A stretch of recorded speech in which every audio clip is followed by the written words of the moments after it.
চাঁদাবাজদের সংসদে যাওয়ার রাস্তা বন্ধ করতে হবে বলে মন্তব্য করেছেন জাতীয় নাগরিক পার্টির এনসিপির দক্ষিণাঞ্চলের মুখ্য সংগঠক ও কুমিল্লা ৪ দেবীবার আসনে জামায়াত এনসিপি জোটের প্রার্থী হাসনাত আব্দুল্লাহ।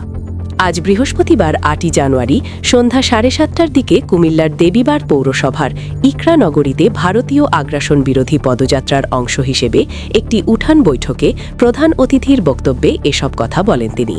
হাসনাত আব্দুল্লাহ বলেন, বাংলাদেশের জনগণের ট্যাক্সের টাকা আমার আপনার কষ্টের অর্জিত টাকা আর বিদেশে পাচার করার কোনো সুযোগ আমরা দেব না।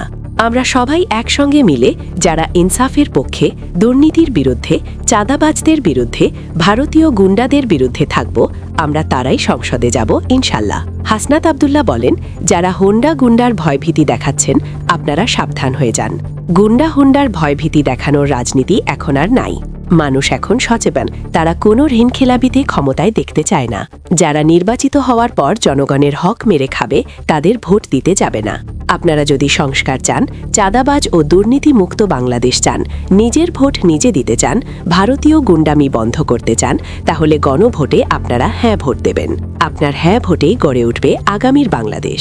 ওসমান হাদি প্রসঙ্গে তিনি বলেছেন, শহীদ ওসমান হাদি এই চাঁদাবাজ ও ভারতীয় আগ্রাসনের বিরুদ্ধেই যুদ্ধ ঘোষণা করেছিলেন। তারা তাকে বাঁচতে দেয়নি। আমরা শহীদ ওসমান হাদির রেখে যাওয়া কাজ বাস্তবায়ন করতে মাঠে নেমেছি।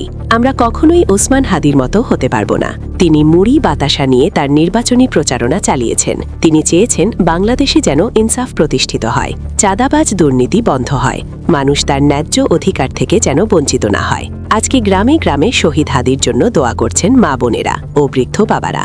শহীদ ওসমান হাদি রাষ্ট্রে যে ইনসাফ প্রতিষ্ঠা করতে চেয়েছেন, সেই ইনসাফ প্রতিষ্ঠার দায়িত্ব আমরা নিলাম।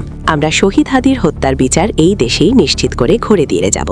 এ সময় জামায়াত ও এনসিপি সহ স্থানীয় বিভিন্ন পর্যায়ের নেতৃবৃন্দ উপস্থিত ছিলেন।